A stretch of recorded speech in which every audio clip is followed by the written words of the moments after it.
तो दोस्तों देखिए, रशिया यूक्रेन के बीच वॉर जारी है और इसकी वजह से आप देखेंगे तो क्रूड ऑयल के प्राइसेस हमको लगातार बढ़ते हुए देखने को मिल रहे हैं, बिकॉज रशिया एक यहाँ पर की सप्लायर है ऑयल का। और एक रिपोर्ट के अनुसार जो गोल्डमैन सैक ने दोस्तों यहाँ पर रिसेंटली पेश की थी, उसके मुताबिक ये बताया गया है अगर यहाँ पर ये क्राइसिस और बढ़ता हुआ देखने को मिला तो बेसिकली यहाँ पर सप्लाई शॉक लगता हुआ देखने को मिल सकता है और ये जो क्रूड के प्राइसेस है वो $125 पर बैरल तक जाते हुए हमको देखने को मिल सकते हैं। तो इसकी वजह से कई सारे सेक्टर्स यहाँ पर प्रभावित हो सकते हैं, क्योंकि कई सारे सेक्टर्स में जो मेजर रॉ मटेरियल है दोस्तों वो क्रूड ऑयल है। तो उन्हीं में से एक सेक्टर के बारे में हम बात करने वाले हैं जो कि यहाँ पर सीवियरली इम्पैक्ट हुआ है, और उस सेक्टर की एक मार्केट लीडर कंपनी जो कि हमारे पोर्टफोलियो की शान है, उसके बारे में हम चर्चा करने वाले हैं, क्योंकि ये स्टॉक 35% करेक्ट हो चुका है और भी करेक्ट हो सकता है, क्योंकि एक मेजर ब्रेकडाउन हमको टेक्निकल चार्ट पे देखने को मिल रहा है। लेकिन अपफ्रंट में आपको कहना चाहूंगा दोस्तों, इस स्टॉक पे आप अपने रडार पे रखिए, अपनी वॉच लिस्ट में रखिए। अगर ये और करेक्ट होता है तो ये बहुत ही ज्यादा अट्रैक्टिव हो जाएगा फॉर द लॉन्ग टर्म। अब अट्रैक्टिव क्यों होगा, इसके पीछे क्या रीजन है, इस वीडियो में आपको मैं डिटेल में जानकारी देने वाला हूँ। सारे डाउट्स आपके यहाँ पर क्लियर होने वाले हैं। वीडियो को दोस्तों पूरा जरूर देखिएगा। तो वो सेक्टर कौन सा है, चलिए उसके बारे में चर्चा करते हैं पहले। तो ये सेक्टर दोस्तों टायर सेक्टर, और जैसे कि मैं कुछ वीडियो पहले मैंने आपके साथ बात करी थी कि कई सारे सेक्टर्स यहाँ पर प्रभावित हो सकते हैं, उसमें से टायर सेक्टर एक है। क्योंकि टायर सेक्टर की बात करें तो मेजर जो रॉ मटेरियल कंपोनेंट है टायर का वो होता है दोस्तों, एक तो सिंथेटिक रबर, नेचुरल रबर या फिर ऑयल। अब ऑयल तो जैसे कि हमको पता ही है, यहाँ पर क्रूड ऑयल के प्राइसेस लगातार बढ़ रहे हैं जो कि एक मेजर इशू है। लेकिन रबर भी अगर बात करें तो रबर भी दोस्तों यहाँ पर एक मेजर कंसर्न है, क्योंकि रबर जो बनता है वो भी यहाँ पर बेसिकली ऑयल से ही बनता है, क्रूड ऑयल से ही बनता है। अराउंड 70% जो कंपोनेंट होता है वो क्रूड ऑयल का, बेसिकली जो क्रूड ऑयल डेरिवेटिव्स हैं, पेट्रोकेमिकल्स हैं, उसको बनाने के लिए यहाँ पर रबर का यूज होता है। तो रबर की बात करें तो इंपोर्ट कहाँ से हो रहा है रबर, ये पहले मैं आपको बताता हूँ। इंडिया में तो मेजरली देखिए आप, Indonesia, China, Thailand, Japan, USA, Vietnam से हम मेजोरिटी ऑफ द रबर जो है इंपोर्ट कर रहे हैं। तो रशिया से कम हो रहा है तो इसका कोई प्रेशर नहीं है। लेकिन यहाँ पर मेन क्वेश्चन है, सप्लाई चेन यहाँ पर डिसरप्ट हो सकती है, क्योंकि रबर बेसिकली जो बनता है वो क्रूड ऑयल के जो डेरिवेटिव्स है उनसे बनता है। तो वहां पर अगर क्रूड ऑयल के दाम बढ़ेंगे तो रबर के भी दाम बढ़ेंगे, और रबर चाहे कहीं से भी आप इंपोर्ट करें तो वो हमको बेसिकली महंगे होता हुआ देखने को मिलेगा। तो इसकी वजह से आप देखिए टायर सेक्टर पे हमको प्रेशर देखने को मिल रहा है। और टायर सेक्टर पे अगर प्रेशर आएगा तो यहाँ पर दोस्तों आप देखिए सारी कंपनीज में प्रेशर आएगा। और यहाँ पर हम बात कर रहे हैं बालकृष्ण इंडस्ट्रीज के बारे में, और ये स्टॉक जो है 35% ऊपर इस तरह से करेक्ट हो चुका है। अगर हम बात करें चाहे एमआरएफ की, अपोलो टायर्स की, सीएट तो आई थिंक 50% से ज्यादा करेक्ट हो चुका है। तो सारे स्टॉक्स जो करेक्ट हो रहे हैं, बिकॉज यहाँ पर जो है सेक्टर हमको हेडविंड्स देखने को मिल रही है। लेकिन दोस्तों जैसे कि मैं आपको पहले ही बता चुका हूं, एक ये जो वॉर है हमेशा चलने वाली नहीं है। वॉर यहाँ पर खत्म होगी, क्रूड के प्राइसेस वापस से नॉर्मलाइज होते हुए देखने को मिलेंगे। गवर्नमेंट यहाँ पर कुछ ना कुछ यहाँ पर पॉलिसीज ऐसी लाएगी जिसकी वजह से क्रूड ऑयल यहाँ पर हमको देर सवेर कम होता हुआ देखने को मिल सकता है। हो सकता है थोड़ा और बढ़ जाए, लेकिन अल्टीमेटली हमको कम होता हुआ देखने को मिलेगा। और जब ये प्राइसेस कम होंगे, रबर के प्राइसेस कम होंगे, ऑयल के प्राइसेस कम होंगे, तो वापस से सेक्टर में हमको एक तेजी आती हुई देखने को मिल सकती है। और अगर हम बात करें सेक्टर की फ्यूचर आउटलुक की, तो देखिए tyre industry to incur capex of over 20,000 crore in the 3 years to as outlook is favourable. मतलब कि टायर इंडस्ट्री लगातार यहाँ पर केपेक्स कर रही है। हालांकि ये हेडविंड आ गई है रशिया यूक्रेन वाली, लेकिन उससे पहले इन्होंने केपेक्स कर दिया था, क्योंकि अगले आने वाले 3 सालों का जो आउटलुक है वो काफी फेवरेबल है। क्योंकि गवर्नमेंट का दोस्तों यहाँ पर काफी जबरदस्त पुश है। चाहे हम नेशनल हाईवे एक्सपेंशन की बात करें, यहाँ पर 25,000 किलोमीटर बनाने की यहाँ पर बात की गई है, गति शक्ति मिशन की बात करें, इंफ्रा डेवलपमेंट की बात करें, अभी इसी बजट में हमने देखा है कि मतलब मेगा एक्सपेंशन प्लान जो प्लान्स हैं यहाँ पर towards road infra and towards multi logistic facilities यहाँ पर इस बजट में डिस्कस की गई है। ईवी इकोसिस्टम को हम यहाँ पर बिल्कुल नहीं भूल सकते, और एग्रीकल्चरल जो फोकस है वो भी जबरदस्त है। तो बेसिकली ये सारी चीजों का आप एक मिश्रण अगर हम बात करें तो इसकी वजह से पूरा आउटलुक यहाँ पर फेवरेबल नजर आता है। इसी की वजह से आप देखिए, चाहे हम एमआरएफ की बात करें, सीएट की बात करें, बालकृष्ण की बात करें, सब ने यहाँ पर रिसेंटली काफी जबरदस्त केपेक्स किए हैं। तो मैं किस कंपनी की बात कर रहा हूँ, तो यहाँ पर दोस्तों मैं बात कर रहा हूँ बालकृष्ण इंडस्ट्रीज की। जी हाँ दोस्तों, मार्केट लीडर कंपनी है, सेक्टर लीडर कंपनी है ग्लोबल। यहाँ पर एक बात कर सकते हैं अपन ऑफ हाईवे टायर में, तो ये एक लीडिंग प्लेयर है।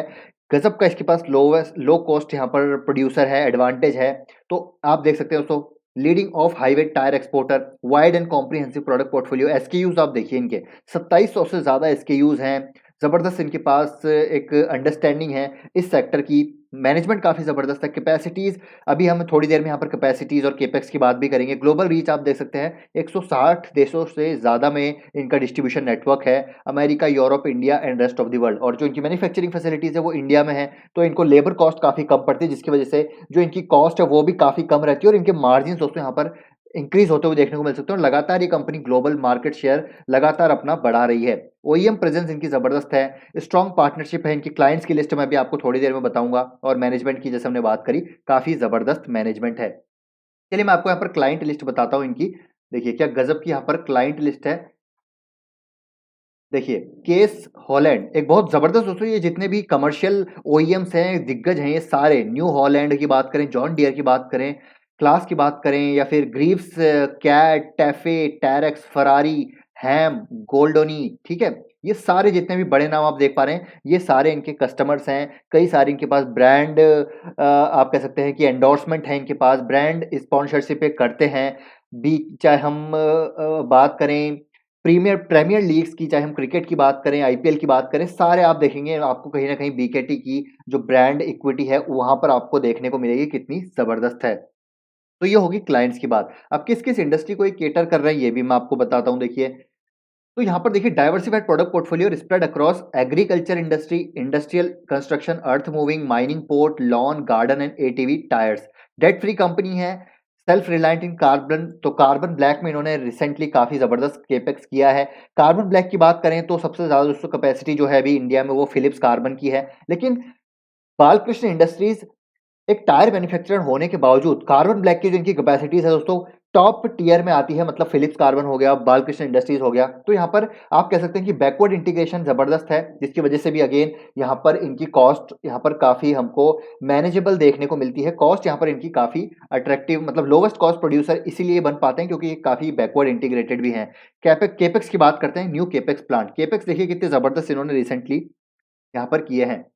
करीब-करीब 22, मतलब देखिए दोस्तों करीब-करीब 2300 करोड़ का यहाँ पर केपेक्स इन्होंने रिसेंटली अनाउंस किया है, जहाँ पर ब्राउनफील्ड एक्सपेंशन ये अपना भुज प्लांट में करने वाले हैं, डीबॉटलनेकिंग करने वाले हैं वहाँ पर। करीब एक्सपेंशन ये 50,000 मेट्रिक टन पर एनम का यहाँ पर कैपेसिटी का ये करने वाले हैं और ये एक्सपेक्टेड है कंप्लीशन का by H2 FY23। Capex cost of up to 800 crore. तो 800 करोड़ भुज के प्लांट में यहाँ पर केपेक्स होने वाला है। Carbon black and captive power plant में करीब-करीब 650 करोड़ का यहाँ पर केपेक्स होने वाला है और अपनी जो कैपेसिटी है उसको आप देख सकते हैं करीब-करीब ये 30,000 जो है 2 lakh metric ton per annum तक लेके जाने वाले हैं 1,15,000 से। तो अगेन यहाँ पर दोस्तों गजब की यहाँ पर कैपेसिटी एक्सपेंशन करने वाले हैं और जैसे मैंने बोला कार्बन ब्लैक में भी ये बैकवर्ड इंटीग्रेटेड हो रहे हैं धीरे-धीरे अपनी कैपेसिटीज़ को बढ़ाकर, क्योंकि कार्बन ब्लैक यानी कि जो टायर की जो आपको ब्लैक टायर आपको देखने को मिलता है, वो यहाँ पर बेसिकली दोस्तों कार्बन ब्लैक की वजह से होता है, जो कि फिलिप्स कार्बन की सबसे बड़ी कैपेसिटी है। लेकिन खुद का है दोस्तों, अपनी कैपेसिटीज़ को बढ़ा रहे हैं कार्बन ब्लैक में, तो इसकी वजह से इनको एक बैकवर्ड इंटीग्रेशन का फ़ायदा मिलेगा और कॉस्ट इनकी काफ़ी वहाँ पर रिड्यूस हो जाएगी। टेक्नोलॉजी में अपग्रेडेशन ये काफ़ी कर रहे हैं, ठीक है? देखिए यहाँ पर केपेक्स कॉस्ट का करीब 450 करोड़ का है और भलुज प्लांट में भी ये केपेक्स कर रहे हैं, जहाँ पर करीब 350 करोड़ का ये केपेक्स होने वाला है और आगे आने वाला है FY23 में ये सारे आपको कमेंट्स होते हुए देखने को मिलेंगे। तो यहाँ पर दोस्तों ज़बरदस्त आप जो है आप कह सकते हैं कि अपॉर्च्युनिटी है और achievable capacity by end FY23 will be 3,60,000 metric ton per annum. तो ये बहुत पॉजिटिव है, गजब का केपेक्स है। जैसे ये केपेक्स यहाँ पर जो है किक इन होते हुए नजर आएंगे इनकी बैलेंस शीट में, अगेन इसका पॉजिटिव इंपैक्ट हमको पड़ता हुआ देखने को मिलेगा। अब यहाँ पर देखिए मार्केट में जो मैनेजमेंट कमेंट्री है उनका क्या कहना है। तो ज्योग्राफी की बात करें, अक्रॉस ज्योग्राफीज डिमांड जो इनकी प्रोडक्ट्स की है वो लगातार बढ़ते हुए देखने को मिल रही है। मैक्रो चैलेंजेस डेफिनेटली हैं, रॉ मटेरियल की वजह से, लॉजिस्टिक्स की वजह से, अभी ये रशिया यूक्रेन की वजह से सप्लाई चेन भी थोड़ी बहुत खराब हो सकती है, लेकिन सस्टेनेबल बेसिस पे मैनेजमेंट ने बोला है कि देखिए मार्केट शेयर ये तो गेन करेंगे, साथ ही में 30% इबिट्टा मार्जिन यहाँ पर लॉन्ग टर्म सस्टेनेबल बेसिस पे गाइडेंस दी गई है, जो कि अपने आप में एक पॉजिटिव है। केपेक्स प्लान्स ऑलरेडी हमने डिस्कस यहाँ पर कर लिए हैं। सेल्स वॉल्यूम गाइडेंस जो है करीब 2,75,000 से लेकर 2,85,000 मेट्रिक टन पर एनम की यहाँ पर गाइडेंस दी गई है बाय FY22। रिसेंटली इनकी जो वॉल्यूम है दोस्तों वो भी डिक्लाइन होते हुए देखने को मिले थे। कोविड के दौरान यहाँ पर एक सप्लाई चेन डिसरप्ट हुई थी, वॉल्यूम्स डिक्लाइन हुए थे, लेकिन आगे आने वाले समय में मुझे लगता है Balkrishna industries being a market leader in the of highway tyres और मार्केट शेयर लगातार ये गेन कर रहे हैं। डिस्ट्रीब्यूशन नेटवर्क काफी जबरदस्त है, जो ज्योग्राफिकल प्रेजेंस है वो काफी जबरदस्त है। तो बालकृष्ण इंडस्ट्रीज को दोस्तों आई थिंक मेरा हिसाब से आपको मिस नहीं करना चाहिए। नंबर्स की बात करें तो आप देख सकते हैं 34,000 करोड़ का मार्केट कैप है। तो यहाँ पर सबसे ज़्यादा मार्केट कैप बालकृष्ण इंडस्ट्रीज़ का है। लोग समझते हैं कि यार एमआरएफ सबसे बड़ी कंपनी है, लेकिन दोस्तों एमआरएफ यहाँ पर सबसे बड़ी कंपनी नहीं है। सिर्फ शेयर प्राइस उसका महँगा है क्योंकि उसने कभी भी यहाँ पर फेस वैल्यू अपनी स्प्लिट नहीं की, यहाँ पर बोनस नहीं दिया, उसकी वजह से उसका स्टॉक प्राइस यहाँ पर इतना देखने को मिलता है। लेकिन बाकी कंपनीज़ यहाँ पर स्प्लिट कर देती हैं, बोनस दे देती हैं, तो उसकी वजह से स्टॉक प्राइस यहाँ पर जो है आप कह सकते हैं कि अचीवेबल रहता है। मतलब अचीवेबल इन द सेंस कि यहाँ पर उसको हम खरीद सकते हैं। ऐसा नहीं है कि यार आज आप देखेंगे एमआरएफ का प्राइसेस करीब-करीब आई थिंक 70,000 आसपास है, 70,000 के आसपास है, जो कि करीब 1 लाख तक भी गया था। अभी जो है गिरावट हुई इसकी वजह से 75-65,000 के आसपास आ गया। लेकिन अभी भी दोस्तों हम जैसे रिटेल निवेशक एक शेयर नहीं खरीद सकते उसका, क्योंकि काफ़ी महँगा है। तो इसलिए हमको यहाँ पर इन कंपनीज़ पे देखना चाहिए जो कि मार्केट लीडर है, इनका शेयर प्राइस भी अट्रैक्टिव है और वैल्यूएशंस भी अट्रैक्टिव होते हुए नज़र आ रहे हैं।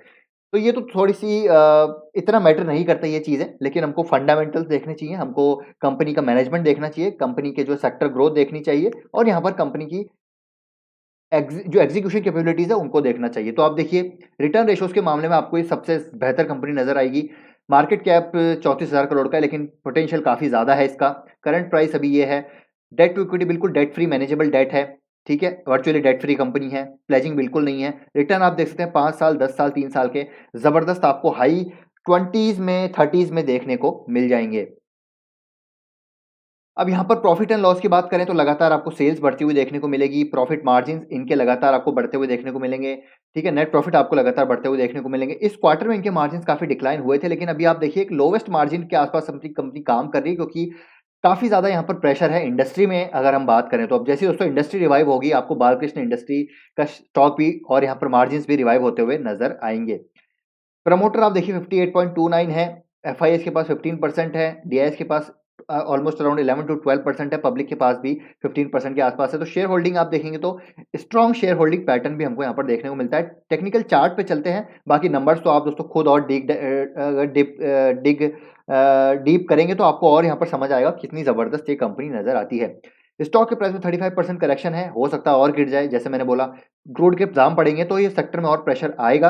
और टेक्निकल चार्ट पे आप देखेंगे तो शॉर्ट टर्म नेगेटिव ट्रेंड है, तो यहाँ पर नेगेटिव ट्रेंड है, तो यहाँ पर बेसिकली अभी रिकवरी होने में थोड़ी टाइम लग सकता है। एक मेजर यहाँ पर रेजिस्टेंस जो इसका सपोर्ट था, रेजिस्टेंस की तरह काम करेगा और ये स्टॉक मान के चलिए आप 1500 से 1600 तक आ सकता है। जी हाँ, तो अगर सेक्टर में हेडविंड्स रही तो 1600 तक आ सकता है, लेकिन 1600 पे ये एक ज़बरदस्त अट्रैक्टिव बेट बन जाएगी लॉन्ग टर्म के लिए, तो यहाँ पर आप इसको और एक्यूमुलेट कर सकते हैं। लेकिन अगर आपका नज़रिया 5 साल का है तो मेरे ख्याल से यहाँ पर आपको हिचकना नहीं चाहिए, अपनी एसआईपी यहाँ पर आप डिप्लॉय कर सकते हैं अगर आपका नज़रिया लंबे समय का है, क्योंकि आगे आने वाले इस साल में हो सकता है हमको प्रेशर देखने को मिले। तो यहाँ पर सेक्टर पे प्रेशर रहेगा तो स्टॉक पे भी रहेगा, लेकिन स्टॉक जितना नीचे आएगा उतना अट्रैक्टिव होता जाएगा। उसके पीछे रीज़न मैं आपको बताता हूँ। अगर इसका पी देखेंगे 23 का पी है, ठीक है? इंडस्ट्री का पी 17 का है, लेकिन अपने हिस्टोरिकल पी की बात करूँ तो इसका हिस्टोरिकल पी दोस्तों 18 से 20 के आसपास चलता है बालकृष्ण इंडस्ट्रीज़ का। तो उसके आसपास ही आता हुआ देखने को मिल रहा है। मार्केट लीडर कंपनी है, ऑफ है हाईवे टायर्स में, एक तरह से लोवेस्ट कॉस्ट प्रोड्यूसर है, तो आप कह सकते हैं कि मोनोपोली है काइंड ऑफ, ठीक है? तो इसीलिए ये अट्रैक्टिव होता हुआ नज़र आ रहा है और जितना गिरेगा ये और अट्रैक्टिव होता हुआ नज़र आएगा। तो इसको आप दोस्तों अपने रडार पे रखिए, वॉच लिस्ट पे रखिए, अपनी रिसर्च और स्टडी भी ज़रूर कीजिए। तो ये है पूरा अपडेट एनालिसिस। अगर वीडियो पसंद आए तो लाइक कीजिए, शेयर कीजिए। आपका क्या यहाँ पर सोचना है, समझना है, कमेंट करके ज़रूर बताइएगा। It would be really interesting to know your perspective as well. तो मिलते हैं दोस्तों आपसे नेक्स्ट वीडियो में। Till then take care, bye bye.